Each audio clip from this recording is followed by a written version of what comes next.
This is the iPhone 6s, and it was one of the best phones you could buy and use in 2015, but that was 9 years ago. Now this left me wondering, how is it to use a flagship phone from nearly a decade ago in 2024? First, let's start with the build. One of the first things you notice when holding this phone is how thin it is, especially compared to newer iPhones. Because back in 2015, smartphone manufacturers were in a race to make the slimmest phone at that time. Despite being super thin, the 6s wasn't actually a part of the Apple Bendgate scandal. In fact, the phone was a result of the Bendgate scandal, where Apple reinforced the body of the 6s, making it stronger. Now let's move over to the screen. The iPhone 6s has a 4.7-inch screen, which is very small compared to modern smartphones. However, tiny doesn't always mean bad. I can reach every part of the screen very easily, and it's not too tiny like the iPhone 5s screen, so it's still easy to text and view other content on the 6s. And speaking of the screen, the iPhone 6s was released with the new feature called 3D Touch, which was revolutionary at the time. With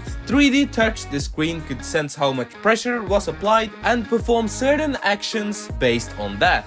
This feature was sadly replaced with haptic touch in 2020 with the iPhone 12. However, I noticed how much faster the 3D Touch feature is when using the iPhone 6s. Here's a comparison between 3D Touch on the iPhone 6s versus haptic touch on the 15 Pro. And as you can see, the iPhone 6s is faster at performing 3D Touch actions. Now over to software. The iPhone 6s has the longest software support in iPhone history. It runs on iOS 15, which was released in late 2021, which is like 6 years after the phone itself came out. This means the iPhone runs on modern software, and most apps will work on it. Which kind of brings us to the next positive side about this phone: performance. Even though this phone is nearly a decade old, it still performs alright. The first thing you notice while using the phone is how fast the fingerprint reader is. It instantly unlocks the phone when you place your finger on it. It's almost as fast as Face ID. It also performs well in general tasks like browsing the web, scrolling through social media, and simple gaming. But there's a slight drawback which we will come by later on. Now the best thing about this phone, however, is how cheap it is. If you go onto eBay, you can find many iPhone 6s phones for under $100. And there are plenty of reasons for this low price, which brings us to the negative sides of using this phone in 2024. Starting with the build again. Even though this phone looks good in my opinion, the design is generally outdated. It has thick bezels and an aluminium back,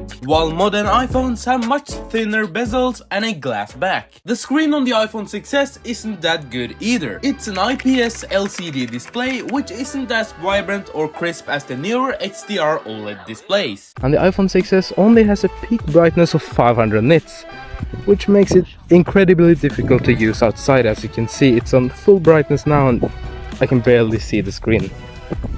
It also lacks true tone, which isn't a huge deal for me personally, but it shows how old and outdated the display technology is. Another thing that is outdated is the camera. The iPhone 6s only has a single tiny 12 megapixel camera on the top corner. Modern iPhones typically have 2 or more cameras. While the 6s can take some nice pictures and was revolutionary at the time, it doesn't come close to the picture quality of a modern iPhone, which captures more overall details. Moreover, its low light performance isn't as good compared to newer iPhones due to its smaller sensor and less processing power. The 6s was also the first iPhone that could film in 4K, and the footage did indeed look incredible at the time. Now, however, smartphone cameras have gotten much better. So again, if you compare an iPhone 15 Pro against the 6s in terms of filming, almost looks like it has been taken with a modern low-end smartphone. Anyways, let's move on to the hardware, which is also outdated. The iPhone 6s uses an A9 chip. It has 2 GB of RAM and a base storage of just 16 GB. And unlike most phones in 2015, you couldn't really upgrade your storage with an SD card. And since my base storage is only 32 GB, I couldn't take many high quality pictures or videos, and I couldn't download many apps, so I had to keep to the necessary ones. Now, even though I said the phone performs alright, it is very unpredictable. Sometimes it will open open apps quickly and everything will run smoothly. Other times it becomes super laggy, but it didn't come as a shock to me because I expected this kind of behavior since it uses a 9-year-old A9 chip.